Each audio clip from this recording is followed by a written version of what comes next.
আমাকে প্রশ্ন করছে তুমি কি তোমার কি বোর্ড এনওসি দিবে বা তোমার কি কোনো খেলার ইচ্ছে আছে? আচ্ছা হ্যাঁ, অবশ্যই। আইপিএল তো সবাই খেলতেছে, স্বপ্ন মানুষের। কোহলিদের কাছে হেরেই মাঠ থেকে সরাসরি সাব্বিরকে টেলিফোন করলেন ধোনি। ধোনির চাওয়াতেই আইপিএল খেলতে যাচ্ছেন সাব্বির রহমান। হ্যাঁ দর্শক, সংবাদের বিস্তারিত দেখতে ভিডিওটিতে একটি লাইক দিয়ে চ্যানেলটি সাবস্ক্রাইব করুন।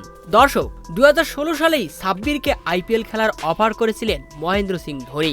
সে সময়ে সাব্বির রহমান ছিলেন বাংলাদেশের হার্ড হিটার ব্যাটার। তবে সম্প্রতি সময়ে সাব্বির রহমান আবারও তার পুরনো রূপে ফিরে এসেছেন, পারফর্ম করছেন যে কোনো লিগেই। তাই সাব্বিরকে আবারও আইপিএল খেলার সুখবর দিলেন ভারতের মহেন্দ্র সিং ধোনি। কেননা আইপিএলে ধোনির চেন্নাই বিরাট কোহলিদের আরসিবির কাছে ব্যাটিং ব্যর্থতায় লজ্জাজনকভাবে হেরে যায়। রয়্যাল চ্যালেঞ্জার্স ব্যাঙ্গালোর চেন্নাইকে 196 রানের টার্গেট দিলে 20 ওভারে টেনে টুনে মাত্র 146 রান সংগ্রহ করতে পেরেছে ধোনির চেন্নাই।